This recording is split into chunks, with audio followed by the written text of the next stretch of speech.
everyone, welcome back to my channel. I'm Huck. Today we are doing my January book haul. So first book haul of the year, always exciting.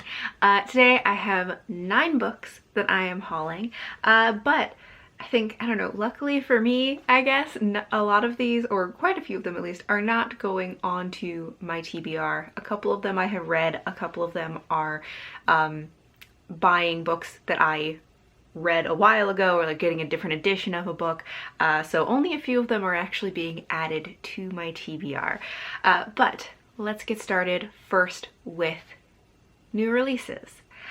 So I have 2 new releases. The first one is Where the Drowned Girls Go by Seanan McGuire. This is the most recent book in the Wayward Children series, which is a series of novellas about portal worlds and children who go into these magical worlds that are like perfectly suited for them.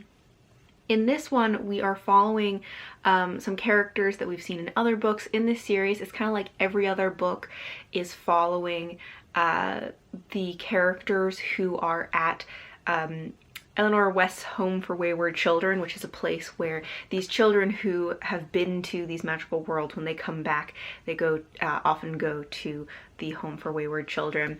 And so there's one storyline where we're following those characters, and then every other book is like following a character in one of these magical worlds. This is one of the books in the storyline of like following the characters at the Home for Wayward Children, and we're following, I think the character's name is Cora, who has been in previous books, and I've already read this one, so it will be in my January wrap-up. My other new release, although I think this may have come out in the UK before, but I think it just recently came out in the US, which is Heartstopper Volume 1. I mean, not Volume 1, Volume 4. This is the 4th volume in the Heartstopper series, which is a YA contemporary graphic novel series about these 2 boys who meet in high school and they have a romance, and it's very like cute and sweet, and they're very just like supportive of each other, and it's just very heartwarming. But yeah, I've also read this one, and this will also be in my January wrap-up. All right, then those are my 2 like new releases that came out in January. I have one other book that was a gift from the holidays that didn't come in time for my December book haul, because it took a while to get here, which is Motherthorne and Other Stories of Courage and Kindness by Juliet Marillier, illustrated by Kathleen Jennings. So this is a collection of 4 short stories, which I believe are more like middle grade. I think they're children's stories. But it took a long time to get here because it was coming from like Australia. So this is, I think only, as far as I know, this book is only being published by like a small independent press that is in Australia, because Juliet Marillier is, I think she lives in New Zealand actually. But yeah, so it is hard to get a hold of, or at least it's a little expensive too, because shipping is expensive. So that's why this was a gift. This was very kindly given to me by my mom, because this is something that I really wanted because I love Juliet Marillier, but I wasn't going to buy for myself because the shipping was as much as the book. So she got this for me. I haven't read this one yet, although I got it, showed it to my mom, and then she read it. So she has read it already and loved it. And I'm sure I will love it also. But yeah, so I'm very excited about this. Then I have actually another Juliet Marillier book. So I have 2 books. They're books that I already have in other editions, but I wanted a particular edition of them. So I decided to get this edition of Daughter of the Forest by Juliet Marillier, which is the first book in the 7 Waters series, which is my favorite series from her. This edition, I don't know why they only publish the first book in the series in this edition, but I've always really loved this cover. I just think it's really beautiful. It's very like simple, but I love it. And so I decided to get this one more as a display piece. Of course I'm going to like keep my little mass market paperback edition that I have right here that matches the rest of the series, but I think I'm going to be displaying this one on my shelf, and this one will go back up here with the other books, and this will be my little display one. But yeah, so that's why I picked this up. I do wish that they did the rest of the series like this, because I do really like this cover, and also it's nice that it's like a trade paperback size, but what can you do? All right, and then the other book that I picked up, just a specific edition of, but I already have and have read, is The Forgotten Kingdom by Signe Pike, which is the second book in the Lost Queen series. I already have the hardcover edition, but this is, in most cases, I don't usually like buy multiple editions of books, but I'm starting to kind of make exceptions for specific books or series. This is one that I buy the hardcovers first because those are the ones that come out first, but I also get the paperbacks as they come out. Well, this one's been out for a little while, but you know what I mean. Just because I really like the covers of the paperbacks a lot more, and also for future rereads, because I'm sure I will reread this series, I often like paperbacks for reading more than hardcovers, so I wanted to have the paperback edition.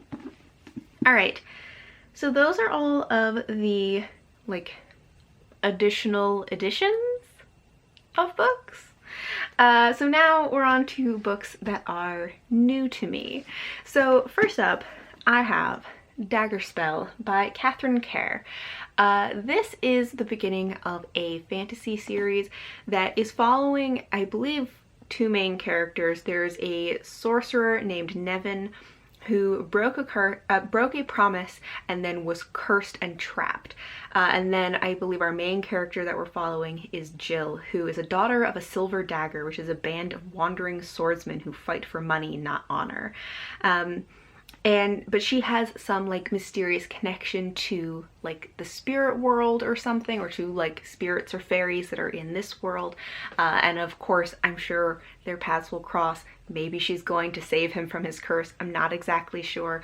But this is a series that is another one that's often recommended. I see if people are like, if you like Seven Waters, then you may also like this. It also just sounds fun, so it's one that I've been meaning to pick up for a while. And then I saw that the UK editions have these beautiful covers that I really love, so I decided to pick this up when I ordered this one, because this is also a UK edition. So I'm excited for that one. Then another book, then I have actually, so I have two historical fiction books.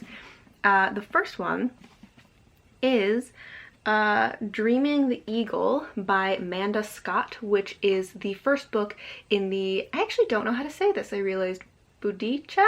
I looked it up. I believe it is actually pronounced Boudica. But that's the name of the series. But the first book is called Dreaming the Eagle. This is, so it's historical fiction that is following, I believe, like a warrior queen. It says set in a Britain before the Romans came. It is about the brutal world of druids, dreamers, warriors, and their gods. The opening chapter in a story of passion, courage, and spectacular heroism pitched against overwhelming odds. But it just sounds like it'll be my kind of thing.